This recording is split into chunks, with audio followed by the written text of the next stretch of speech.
উপস্থিত শ্রদ্ধাভাজন সম্মানিত মহান আল্লাহ পাক রব্বুল আলামিনের পবিত্র ঘরের আল্লাহ পাক রব্বুল আলামিনের সম্মানিত মেহমান বৃন্দ, আসসালামু আলাইকুম ওয়া রাহমাতুল্লাহি ওয়া বারাকাতুহু।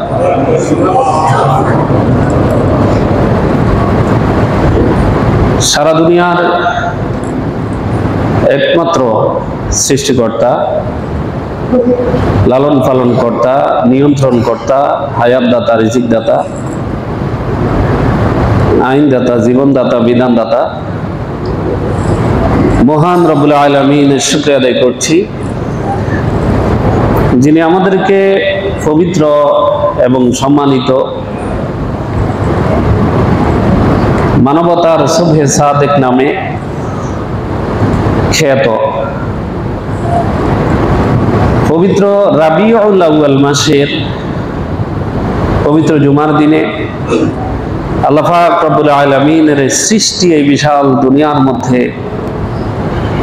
সবচেয়ে সম্মানিত স্থান আল্লাহর পবিত্র ঘর মসজিদে এসে জুমার নামাজ আদায় করার যে মহান রব আমাকে আপনাকে সুস্বাস্থ্য নেক হায়াত দান করেছেন, আসুন সেই মহান রবের শুকরিয়া আদায় করি। আমাদের অন্তরের অন্তঃস্থল থেকে, হৃদয়ের গহীন থেকে, অন্তরের শতভাগ ভালোবাসাকে উজাড় করে দিয়ে সমবেত কণ্ঠে আল্লাহ পাক রব্বুল আলামিনের সন্তুষ্টি লাভের প্রত্যাশায় আল্লাহর শুকরিয়া আদায় করছি। আমরা সকলে পড়ছি আলহামদুলিল্লাহ। সুবহানাল্লাহি ওয়া বিহামদিহি সুবহানাল্লাহিল আযীম। ইয়া রাব্বি লাকাল হামদ কামা ইয়ানবাগি লিজালালি ওয়াজহিক ওয়া আযীমি সুলতানিক। লক্ষ কোটি তার চেয়ে অনেক অনেক বেশি দরুদ ও সালাম প্রেরণ করছি মহাকালের, মহাবিশ্বের মহানবী, আমাদের প্রিয় নবী মহানবী হযরত মুহাম্মদ মুস্তাফা সাল্লাল্লাহু আলাইহি ওয়াসাল্লামের শানে আমরা সকলে পড়ছি আল্লাহুম্মা সাল্লি আলা সাইয়্যিদিনা মুহাম্মদ ওয়া আলা আলি মুহাম্মদ ওয়া বারিক ওয়া সাল্লিম। মুহতারাম সামিঈন, আমরা বয়ান করছিলাম, তাবলীগ করছিলাম, খুতবা দিচ্ছিলাম, তাফসীর করছিলাম, ব্যাখ্যা করছিলাম। মহানবী হযরত মুহাম্মদ মুস্তাফা সাল্লাল্লাহু আলাইহি ওয়াসাল্লামের আগমনের মাস, সেজন্যে আমরা মহানবীর সম্মানিত জীবন, আগমন এবং কর্মময় জীবনের উপর আমরা আলোচনা করার জন্য চেষ্টা করে যাচ্ছিলাম। বিগত জুমার ধারাবাহিকতায় তারপর থেকে আলোচনা করার জন্য চেষ্টা করছি। আমরা বিগত জুমা এখানে এসে আমরা আলোচনা শেষ করেছিলাম যে পরিস্থিতিটা জাহিলিয়ত, আল্লাহর নবী যখন দুনিয়াতে আল্লাহ পাক রব্বুল আলামিন পাঠিয়েছেন সেই সময়টা ছিল কোন যুগ? জাহিলি যুগ, আমাদের ইসলামের ইতিহাস স্বীকৃত জাহিলি যুগ। সেই কঠিন অবস্থা, জাহিলি যুগের যে কঠিন অবস্থাগুলি আমরা বিগত জুমায় আলোচনা করছিলাম, এবং আমরা আলোচনা করছিলাম যে এত কঠিন পরিস্থিতি হয়েছিল যে বাইতুল্লাহ শরীফ তাওয়াফ করা হজের অন্যতম একটি রুকন, সেই তাওয়াফটি তারা কি অবস্থায় করত? উলঙ্গ অবস্থায় করত। সহিহ বুখারীতে হাদিস এসেছে ওয়ালা ইয়াতুফা বিল বাইতি উরিয়ানুন। আল্লাহর হাবিব মক্কা বিজয়ের সময় ঘোষণা দিলেন স্পষ্ট কণ্ঠে, এখন থেকে আর উলঙ্গ তাওয়াফ চলবে না। মুহতারাম হাজিরিন, এক কথায় আমরা বলতে পারি সমগ্র পৃথিবী যখন পাপ পঙ্কিলতার অতল গভীরে নিমজ্জিত ছিল, সেই কঠিন গুণে ধরা সেই দুর্দশাগ্রস্ত সেই সমাজে আল্লাহ পাক রব্বুল আলামিন আমাদের নবীকে সিরাজাম মুনীরা, উজ্জ্বল প্রদীপ রূপে আল্লাহ পাক রব্বুল আলামিন প্রেরণ করেছেন। আলহামদুলিল্লাহ। মুহতারাম হাজরিন, মহাবিশ্বের মহানবী দুনিয়াতে আসবেন, এই বিষয়টি আল্লাহ পাক রব্বুল আলামিন পূর্বের যত আসমানি কিতাব রয়েছে, যত নবী রাসূল আল্লাহ পাক রব্বুল আলামিন দুনিয়াতে পাঠিয়েছেন, সবাইকে আল্লাহ পাক রব্বুল আলামিন এই বিষয়ে সতর্ক করে দিয়েছেন। কারণ আমরা দুনিয়াবী দৃষ্টিকোণ থেকে যদি কোনো বিষয় দেখি, তাহলে আমরা কি দেখি যে আমাদের বাংলাদেশে যদি বিশ্বের কোনো সম্মানিত দেশের রাষ্ট্রপ্রধান আসেন, তাহলে কি তিনি চুপচাপে এসে আবার চুপচাপে চলে যান? বিষয়টা সেরকম? হ্যাঁ, তিনি আসার জন্য সম্মতি জ্ঞাপন করেন, তখন থেকে আমাদের মিডিয়া পাড়ায় কি এক প্রচন্ড ঝড়ের সৃষ্টি হয়, তাই নয় কি? সমস্ত মিডিয়াগুলি তাদের নিউজের হেডলাইন হয় কি যে অমুক দেশের রাষ্ট্রপ্রধান আমাদের দেশে আসতেছেন। এবং আমাদের যত নিরাপত্তা বাহিনী থেকে আরম্ভ করে রাষ্ট্রের সর্বোচ্চ পর্যায় থেকে আরম্ভ করে সর্বনিম্ন পর্যায় পর্যন্ত সবাই সতর্ক দৃষ্টি এবং সকল বিষয় সবাইকে সতর্ক থাকেন। মহাবিশ্বের মহানবী আসবেন, আল্লাহর পরে যার সম্মান সৃষ্টির মধ্যে, আল্লাহর সৃষ্টিতে আল্লাহর পরে কি যার সম্মান, বিশ্বকবি শেখ সাদী অথবা কেউ বলেছেন কবি হাফিজ, তিনি বলেছেন যে লা ইউমকিনু সানাউ কামা কানা হাক্কুহু বাদে আজ খোদা বুজুর্গ তুই কিসায়ে মুখতাসর। কবি বলেছেন যে আপনার প্রশংসা, গুণগান এগুলি বয়ান করে কোনো মানুষের পক্ষে সেগুলি পরিপূর্ণভাবে হক আদায় করে যথাযথভাবে বয়ান করা কারো পক্ষে কি নয়, সম্ভবপর নয়। এই জন্য এক কথায় আমি এই বলে আমার লেখনী আমি শেষ করছি যে আল্লাহর পরে আল্লাহর সৃষ্টিতে কেউ যদি সম্মানিত থেকে থাকেন, সেটা হচ্ছেন আপনি মুহাম্মদুর রাসূলুল্লাহ। তো তিনি আসবেন দুনিয়াতে, সেটা কেউ জানবে না, এটা কিভাবে কি করে হয়। সেজন্য আল্লাহ পাক রব্বুল আলামিন আদম থেকে আরম্ভ করে ঈসা রূহুল্লাহ পর্যন্ত যত নবী রাসূল এবং তাদেরকে আল্লাহ পাক রব্বুল আলামিন যত আসমানি কিতাব দিয়েছেন, সকল আসমানি কিতাবের মধ্যে সকল নবী রাসূলের মাধ্যমে আল্লাহ পাক রব্বুল আলামিন বিশ্ব নবীর আগমন বার্তা আল্লাহ পাক রব্বুল আলামিন জানিয়ে দিয়েছেন। সুবহানাল্লাহ। পবিত্র কোরআনুল কারীমে আল্লাহ পাক রব্বুল আলামিন সূরা আরাফের 157 নম্বর আয়াতে 157 নম্বর আয়াতে আল্লাহ পাক রব্বুল আলামিন বলেন, আল্লাযীনা ইয়াজিদুনাহু মাকতুবান ইনদাহুম ফিত তাওরাতি ওয়াল ইনজিল। এমন রাসূল আমি আল্লাহ পাক রব্বুল আলামিন দুনিয়াতে পাঠাইছি, দিয়েছি, যার সম্পর্কে তারা লিখিত পায় তাওরাতে, তাদের নিকট যে আসমানি কিতাব রয়েছে তাওরাত এবং ইনজিলের মধ্যে তার সম্পর্কে তারা লিখিত পায়। আমরা সকলে বলি সুবহানাল্লাহ। যাকে তারা লিখিত পায় তাওরাত এবং ইনজিলে।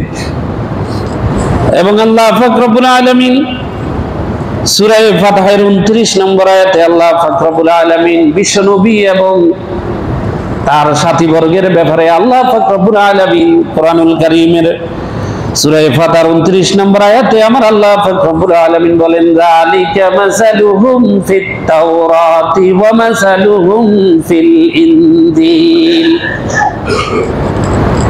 যে তাদেরকে তারা পায়, তাদের সম্মান, তাদের মর্যাদা, তাদের ইজ্জত যেভাবে বর্ণিত হয়েছে তাওরাতে এবং সেভাবেই বর্ণিত হয়েছে কি ইনজিলে, পূর্বের আসমানি কিতাবগুলিতে। মুহতারাম হাজিরিন, الذين يجدونه مكتوبا عندهم في التوراة والإنجيل। এই আয়াতের তাফসীরে সূরা আরাফের 197 নম্বর আয়াত, 57 নম্বর আয়াত, এই আয়াতের তাফসীরে বিশ্বনন্দিত মুফাসসির কাজী সানাউল্লাহ ফানিপতি তিনি তার তাফসীরে মাজহারিতে একটি সুন্দর ঘটনা বয়ান করেছেন, এবং এই ঘটনাটি হাদিসের কিতাব, প্রসিদ্ধ হাদিসের কিতাব কুতুবুস সিহা এর অন্তর্ভুক্ত আবু দাউদ শরীফের মধ্যে 3095 নম্বর হাদিস। কত নম্বর হাদিস? 3095 নম্বর হাদিসে এসেছে, এই আয়াতের ব্যাখ্যা এসেছে আল্লাহর নবী মুহাম্মদ রাসূলুল্লাহ সাল্লাল্লাহু আলাইহি ওয়াসাল্লামের একজন খাদেম ছিলেন। সেই ধর্মের দিক থেকে সেই ইহুদি ধর্মের অনুসারে ছিল। কোন ধর্মের অনুসারে ছিল? ইহুদি ধর্মের অনুসারে ছিল, কিন্তু খেদমত করতেন কার? ইসলাম ধর্মের অনুসারী মুহাম্মদ রাসূলুল্লাহ সাল্লাল্লাহু আলাইহি ওয়াসাল্লাম। ওই বালক হঠাৎ করে একদিন অসুস্থ হয়ে পড়ল। তার এমন অবস্থা হয়েছিল যে তার মুমূর্ষ অবস্থা, অর্থাৎ তার সাকরাত চলছিল, দুনিয়া থেকে চলে যাওয়ার সময় এসে গিয়েছিল। প্রায় দুনিয়া থেকে চলে যাওয়ার সময় যখন মানুষের আসে, আমরা কিছু আলামত দেখি না? মানুষ দেখি বলে যে কি আল্লাহ পাক রব্বুল আলামিন যদি চান তাহলে তিনি থাকবেন, না হলে চলে যাবেন। আর এই খবর আল্লাহর হাবিবের নিকট যখন পৌঁছলো, আল্লাহর নবী যেহেতু এই বালক নবীজি মুহাম্মদ রাসূলুল্লাহ সাল্লাল্লাহু আলাইহি ওয়াসাল্লামের খেদমত করতেন। আবু দাউদ শরীফের হাদিস, আবু দাউদ শরীফের হাদিস। ইমাম আবু দাউদ হাদিসটি বর্ণনা করার পর তিনি উল্লেখ করেছেন হাদা হাদিসুন হাসানুন সহিহুন, অর্থাৎ আমি যে এই হাদিসটি বর্ণনা করতেছি এটা দুর্বল হাদিস নয়, এটা কি হাদিস? হাসান এবং সহিহ। মুহতারাম হাজিরিন, নবী করিম সাল্লাল্লাহু আলাইহি ওয়াসাল্লাম যখন শুনলেন যে তার খাদেম ইহুদি ধর্মের অনুসারী সে অসুস্থ হয়ে পড়ল, নবী করিম সাল্লাল্লাহু আলাইহি ওয়াসাল্লাম সেই খাদেমকে দেখতে গেলেন, সেই বালককে দেখতে গেলেন। সুবহানাল্লাহ বলেন। দেখছেন ধর্মীয় পরিধি, আমাদেরকে ইসলাম ধর্ম কি উদারপন্থী হওয়ার নীতি নৈতিকতা শিক্ষা দিয়েছে। আমরা সকল বলি সুবহানাল্লাহ। পারবেন পৃথিবীতে অন্য ধর্মের এরকম আরেকটি উদাহরণ দেখে?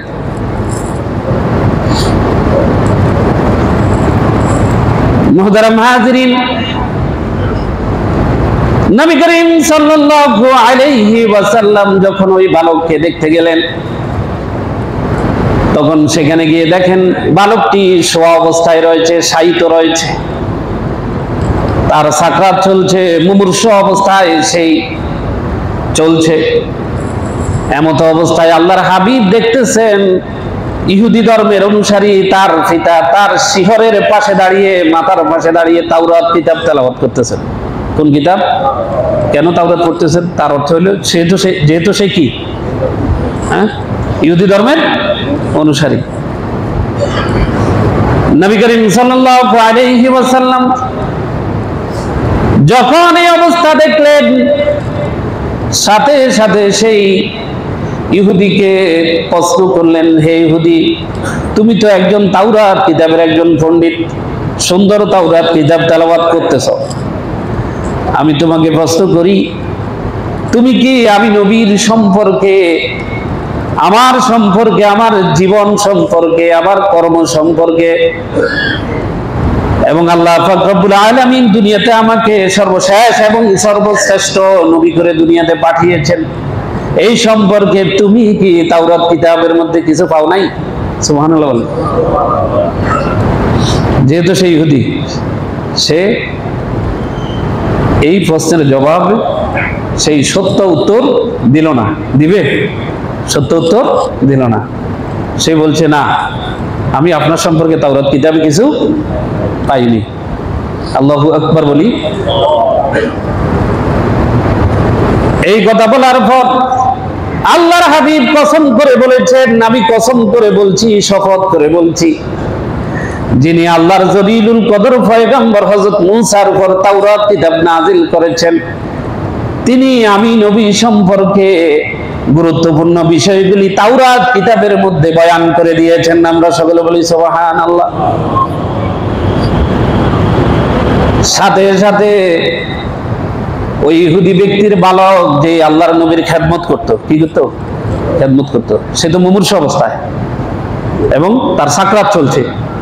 এই অবস্থায় থেকে সেই বিছানার মধ্যে শুয়ে সেই অবস্থায় বলল, হে আল্লাহর নবী মুহাম্মদ রাসূলুল্লাহ সাল্লাল্লাহু আলাইহি ওয়াসাল্লাম, আমার আব্বা মিথ্যা বলছে, আমি সত্যটা বলছি। অবশ্যই অবশ্যই আপনার সম্পর্কে তাওরাত কিতাবে আল্লাহ পাক রব্বুল আলামিন সবকিছু গুরুত্বপূর্ণ বিষয়গুলি বিস্তারিতভাবে আল্লাহ পাক রব্বুল আলামিন বয়ান করে দিয়েছেন। সুবহানাল্লাহ। পিতা বলছে যে আপনার সম্পর্কে আমি কিছু পাই নাই, আর ছেলে বলতেছে কি পাইছি। এবং ছেলে যখন এই কথার স্বীকৃতি দিল একদিকে, আবার অন্যদিকে সেই নবী করিম সাল্লাল্লাহু আলাইহি ওয়াসাল্লামের একজন কি ছিলেন? খাদেম ছিলেন, খেদমত করতেন। সুযোগ পেলেই আল্লাহ নবীর জুতা মোবারক নিয়ে দৌড়াদৌড়ি করতেন। সুবহানাল্লাহ। মুহতারাম হাজিরিন, এই অবস্থার মধ্যে আল্লাহর নবী যেহেতু নবীকে স্বীকৃতি দিয়েছেন, ওই ছেলে এবং নবীর খাদেম ছিলেন, আল্লাহর নবী সেখানে অবস্থানরত অবস্থায় সেই বালককে ইসলামের দাওয়াত দিলেন। সুবহানাল্লাহ বলেন। বালককে যখন ইসলামের দাওয়াত দিলেন, সেটা এখনো বয়সে ছোট, তার মেধা এখনো পরিপক্ক তার দৃষ্টিতে আর কি। সেজন্য সেই তার পিতার দিকে তাকালেন, মানে পিতার অভিমত কি, পিতা কি বলতে চায়, তার চেহারার দিকে তাকালেন। সুবহানাল্লাহ বলেন। চেহারার দিকে তাকাইছে, তাকানোর পর ওই ইহুদি বলতেছেন, তাকে ইশারা দিচ্ছেন যে মুহাম্মদ সাল্লাল্লাহু আলাইহি ওয়াসাল্লাম যেটা বলে তুমি সেটা কবুল করে ফেলো। সুবহানাল্লাহ বলেন। ওই সাকরাতের পূর্বে ওই বালক কালিমা পড়ে মুসলমান হয়ে গেলেন। লা ইলাহা ইল্লাল্লাহ মুহাম্মাদুর রাসূলুল্লাহ সাল্লাল্লাহু আলাইহি ওয়াসাল্লাম কালিমা পড়েছেন। কালিমা পড়ে কি হয়ে গেলেন? নবী করিম সাল্লাল্লাহু আলাইহি ওয়াসাল্লাম ইসলামের নিয়ম মাফিক যা কিছু করা দরকার, এরপর ছেলেটি কিছুক্ষণ পরে ইন্তেকাল করলো। আল্লাহর হাবিব তার জানাজার ব্যবস্থা করলেন এবং তার মাগফিরাতের জন্য আল্লাহ পাক রব্বুল আলামিনের কাছে দোয়া করলেন। সুবহানাল্লাহ।